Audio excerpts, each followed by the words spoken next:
కాకర్ల సురేష్ గారు. ధన్యవాదాలు అధ్యక్ష.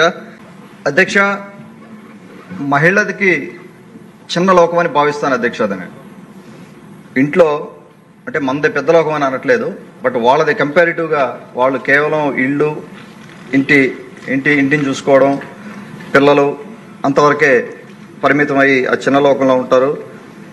వాళ్ళు హ్యాపీగా ఉంటేనే సమాజం హ్యాపీగా ఉంటుందని భావించేవాళ్ళం. నేను అమెరికాలో 10 ఏళ్ళు ఉన్నాను. ఇక్కడ డిస్కషన్ చేసినా కూడా అదే జరిగేది. రియల్ ఎంపవర్మెంట్ మన అన్న ఎన్టీఆర్ గారు తెలుగుదేశం పార్టీ స్థాపించాక స్టార్ట్ అయిందని బలంగా నమ్ముతాను నేను. ఆ రోజు నుంచి ఈ రోజు వరకు తెలుగుదేశం పార్టీ అధికారంలో ఉన్న ప్రతి టర్మ్లో కూడా మహిళల కోసం ఎంతో చేయడం జరిగింది, ఎన్నో కార్యక్రమాలు చేయడం జరిగింది. మరొకటి, ఉమెన్ అబ్యూజ్మెంట్ లాస్ చూసుకుంటే ప్రపంచ దేశాలు అన్ని దేశాలతో కంపేర్ చేస్తే ఇండియాలో చాలా వీక్గా ఉన్నాయి.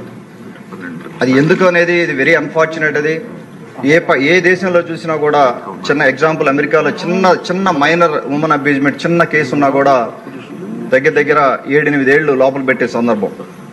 సో ఆ లాస్ ఇంకా కఠినతరం చేసుకోవాల్సిన అవసరం ఉంది. అలాగే ఉమెన్ పార్టిసిపేషన్ చూస్తే ఈ రోజున 30 ఏళ్ల క్రితం 20 ఏళ్ల క్రితం చూస్తే ఉమెన్ బయటకు వచ్చి ఉద్యోగాలు తక్కువగా పార్టిసిపేట్ చేయడం కానీ, సమాజంలో ఎన్జిఓ ఆర్గనైజేషన్స్లో కానీ లేకపోతే వర్క్ ప్లేస్లో కానీ ఈ రోజున చూస్తే దాదాపుగా 50% పైన ఉమెన్ పార్టిసిపేషన్ ఉన్న వర్క్ ప్లేస్లు ఉన్నాయి, ఆర్గనైజేషన్స్ ఉన్నాయి. సో రైట్ డైరెక్షన్లో ఉమెన్ ఎంపవర్మెంట్ కానీ ఉమెన్ డెవలప్మెంట్ అవుతా ఉంది. అది సంతోషదగ్గ విషయం. అలాగే నేను పర్సనల్గా భావించేది ఫైనాన్షియల్ ఫ్రీడమ్. ఉమెన్కి ఫైనాన్షియల్ ఫ్రీడమ్ ఉంటే ఆ కుటుంబం డెఫినెట్గా బాగుపడుతుందని. ఎందుకంటే చిన్నప్పటి నుంచి నేను అబ్జర్వ్ చేసినప్పుడు ఫైనాన్షియల్ ఫ్రీడమ్ లేక ఉమెన్ అబ్యూజింగ్ గురైనా కూడా ఇంట్లో పిల్లల కోసం అని చెప్పి కష్ట నష్టాలు తట్టుకొని పెరిగిన సందర్భం నేను చిన్నప్పుడు చాలా ఫ్యామిలీని చూడడం జరిగింది. నా పర్సనల్ ఎక్స్పీరియన్స్ కింద చెప్తా ఉన్నాను.